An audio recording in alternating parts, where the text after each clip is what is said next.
But Islam is quite patriarchal, isn't it? I mean, doesn't the Quran say that men have authority over women? Well, don't they? I mean, men are the ones who have been oppressing you all this time, right?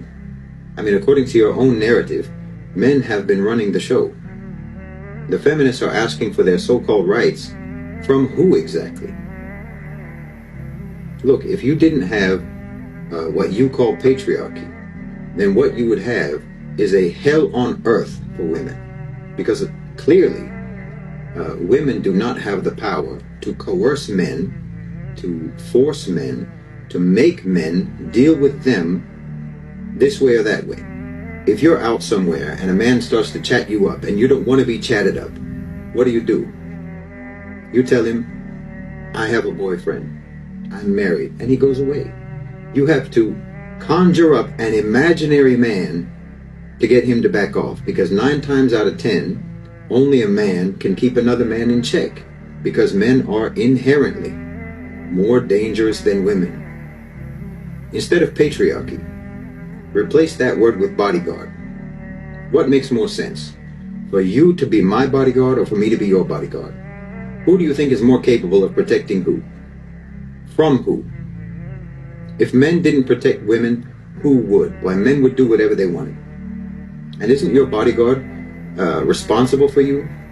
Shouldn't you listen to him if he says, for example, don't go here, don't go there, or let's take this route instead of that route because it's safer? Isn't that authority? But he's doing it for you.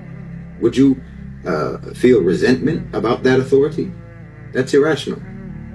Look, you cannot dismiss the importance of physicality, human physicality. We're physical beings. Technology does not level the field the way you think it does. Let's say you have a business meeting, and you have the meeting in a coffee shop, and while you're there, during the meeting, it gets late. It gets very late. And then the meeting is over, your phone battery is dead, coffee shop is closed, the client has left, and you came by Uber. Now you're alone in the dark with no way home. If it's me, I'll just walk home. If it's you, you would have been getting nervous and worried throughout the entire meeting, the later it got, worrying about how you're going to get home. You're not going to be worried about being assaulted by a gang of women.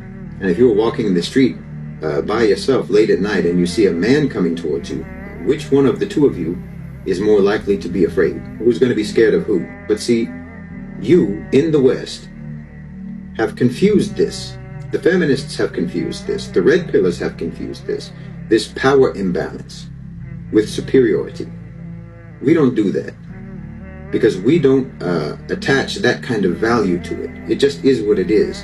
The power imbalance, that literal physical power imbalance, that imbalance in the ability to coerce and exert force and to be violent, is just a fact and a reality of the power imbalance between men and women. But your culture is in love with power. It's in love with force. It's in love with violence. So to you, whoever has the greater capacity for violence, whoever has the greater capacity for being dangerous, then that person is better. The one who can exert his will is better. Whoever has the power to force people to do something is better.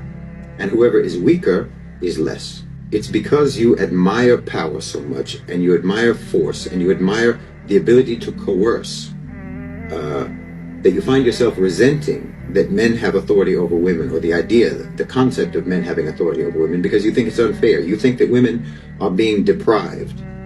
But remove that authority and see how deprived you'll be. Remove that authority and you will be in danger. You will be deprived of your safety. You'll be deprived of your security, your freedom, and maybe your life. In the Muslim world, we're not confused about this. And we don't think in terms of better or higher value on this basis, except in terms of piety and righteousness. And what each person's role is, and what their duties are in society, in the family, all naturally proceeds from their abilities and capacities. I'm not equal to a woman who is more pious than me, but I may have authority over her, because authority does not mean the same thing as superiority. It's just a function. It's just a function that doesn't carry any particular implications about it with regards to value. But your society assigns value to it that's inappropriate, that is not an obvious value to be assigned to it.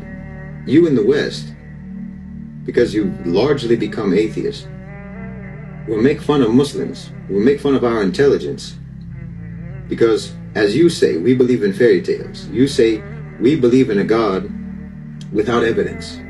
We have no evidence to prove the existence of God, but we believe in him. Meanwhile, you invent a concept, this concept of equality, and treat it as sacred, and you believe in it religiously, with religious devotion, and you demand that everyone believes in it, and no one can dare doubt the reality and the holy truth of the concept of equality, even though all evidence that you are exposed to on a daily basis disproves that concept. So you'll make fun of us, and you'll look down on us, and you'll insult our intelligence for believing in something that you say we don't have any proof for. Meanwhile, you're believing in something for which all of the proof that exists disproves it. You see how incoherent your thinking processes are?